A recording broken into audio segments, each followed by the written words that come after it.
Hello everyone, this is Peter and Kristen coming to you from our Maryland homestead. Yes, we are Peter and Kristen from the Homestead Story Podcast, and our garden now is in its 5th year and it's looking awesome. So we've decided it's time to show what the garden looks like.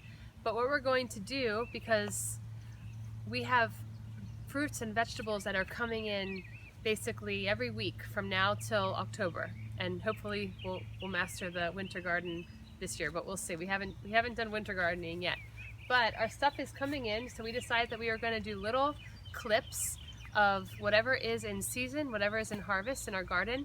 Now I'm going first because I'm more of the greens lady, and Peter is the fruit tree guy, so he'll take over later on. And root vegetables. In root vegetable I'm the guy. fruit guy. That's and a lot root of digging. vegetables. The root vegetables are a lot of digging. So I'm going first with my greens, but Peter's going to be doing most of these because, let's be honest, he has done most of the work.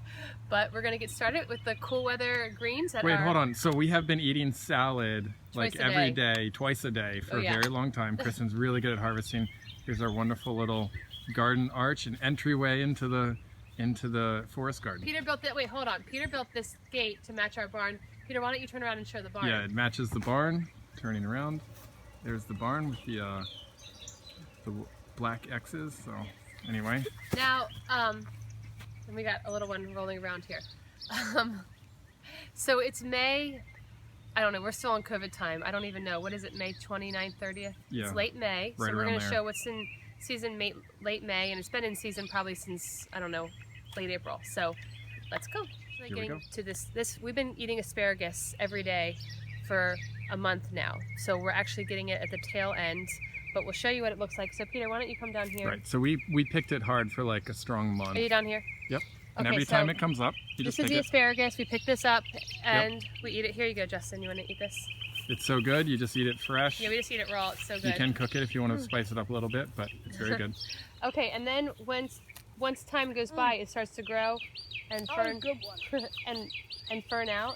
So you just let it, after it starts to grow, you just let it grow and take over. You let it recover for the rest of the year. So Pete, you want to show the rows? We've got 2 rows actually. So we have a full row of asparagus, and what we found after a few years, because it goes to seed every year, is the row starts to expand a bit. And it actually starts showing up all over the garden. And then we continued the row down here. So it's probably, I don't know, at least 100 feet of asparagus. It started as a single row, and now it's growing into, 2 or 3 rows. So you got to be patient with asparagus, though. And we planted this, what, Pete, 4 years ago? Oh yeah, you got to be very patient. It takes a while. It has deep roots, but once it starts to get established, you can just. We've been eating it. We're asparagus out, and that's what we do with our fruits and vegetables. We eat them to the point that you're sick of it, and then you move on to the next thing. So we're asparagus out now. So next thing over here. So this here is my cilantro patch. I love cilantro. We eat it in salads. We just come here into the garden and eat it. We make lots of guacamole. I love guacamole. It tastes really good with guacamole. It's really good with guacamole. So it's huge. You can see. Why don't you show it, Peter? And it's going to flower now. Yeah, it's kind of ridiculous. You want to come closer, Peter? To show it? Okay. So it was growing, and we were picking it constantly. And this is an area that's maybe like 15 feet by about 4, and now it's just totally flowering and going to seed. But you can see, hold on, if you look in it, so a lot of it's going to seed, but a lot of it's not. Right. So it's at different stages. This comes up this is like the first thing that comes up. This comes up in, I feel like it was coming up like in March. Right. And I did not plant it this year. It's not perennial, it's an annual, but it goes to seed, and then I just shake off the seeds and I let the seeds fall. So this is all just coming up from every year. My cilantro comes up, it goes to seed, and the seeds fall, and then the cilantro comes back, and we just love it. And this is going to go to seed really soon. You can see the flowers, and I'll let it, and it's a cool weather crop, so it's going to come back up in the fall.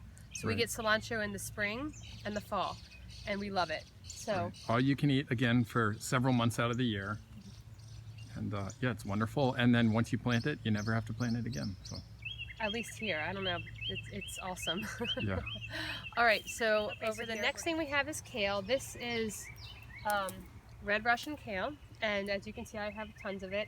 I'm all about just having abundance, and we eat it a lot, and then we give a lot to the chickens. I'm going to actually freeze a lot of this to put it in smoothies. And it's so easy. Early March, I come out here, we've got the deep mulch. We rake back the mulch and put down these seeds. Again, this is, did I say red Russian? Mm-hmm. Yeah, red Russian. We put down the seeds early March, and it's beautiful. And I actually have this. Right, this was all direct seeded. Yeah, I had this a couple places in the garden, but it all looks the same, so I'm just going to show one place. But we have a ton of kale. And then if you come over here, this is dwarf Siberian. Right. And take a look at this. Again, this is getting old. We've been eating this for months now. It's huge. It looks beautiful. Now the heat is going to hit it, and it's going to just want to, it's going to do terrible. So, yeah, like Kristen said, she's going to harvest it because it's not going to last much longer. These are cool weather crops. So they come up really early, and then it gets too hot for them, and they start to get disease, or bugs start to be attracted to them. So I'm going to clip this back real soon. This funny thing here, if you're wondering, is not a weed. This is a disagreement Peter and I are having. Yeah. Peter true. has planted some fennel from seed, and fennel really transplants. So this is a huge fennel plant. It smells like licorice, and it's kind of all over. And but Peter, I love really the fennel. No, I've been, courtesy of my wife, we've been, they're everywhere. We've been getting rid of a lot of the fennel, but they're huge. This is our night. This one's gonna stay. Yes. Yeah. All right, so that's kale, and again, I have this several places, but it just does so well. And then we're gonna go over to spinach and lettuces. Go. Okay, so these here are another cool weather crop. This is our lettuces. They are gorgeous. This is Island Cause. Yeah, I kind of want to Paris Island Cause. So this is Island Cause lettuce. It's my favorite one that I plant every year. And if you look over here, I've got a lot more that I planted too close together. And I know that I shouldn't have done that, but sometimes things just get ahead of you. I was going to plant them close really together and then thin them out, and I just couldn't keep up. So what you do with lettuce is you plant a ton of it, and then you come and you just eat little baby leaves of spinach, and you can have a huge salad full of lots of baby leaves, and you kind of thin them out. But we're eating we can't possibly eat this much salad. Right, so. baby leaves of spinach, baby leaves of lettuce, kale, the whole thing. You can thin it out as you go. I've got 2 rows. I've got this row here, I've got another row here, and I've got 4 more rows in a different garden. Right. Because we just it's so easy. You just put seeds down and... Wait, what's this big thing in the middle here? Peter, what is this? It's a jostaberry. Jostaberry? No. This is a gooseberry. No, it's a cross between a gooseberry and a currant. Okay, well, it's a jostaberry. All right, so Peter's the berry and fruit tree guy. He'll do that. So yeah, we have lots of trees and bushes within our vegetables, but we've been eating as much salad as we can. A lot of it will go to chickens, and maybe someday we'll sell some to neighbors. I don't know, but it's fun to learn. It's fun to have an abundance of it because all you do is put the seeds down. Right. So here's what we're doing is we're planting in between the trees right now. The trees are all, at least in this garden, somewhat small. So when we talk about planting in between the trees, this is what we're doing. You just plant in between.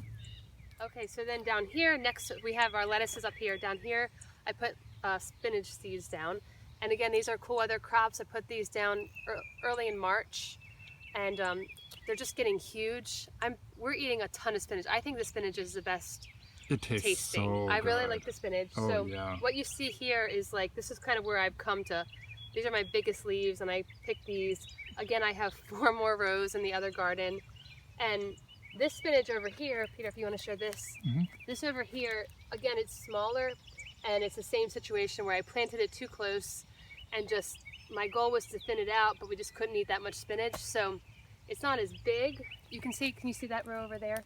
That row over there, I thinned it out more, but when you thin it out and it has more space, it'll get a lot bigger, but sometimes it's just a lot to keep up with, even though we're eating salad multiple times a day. Right.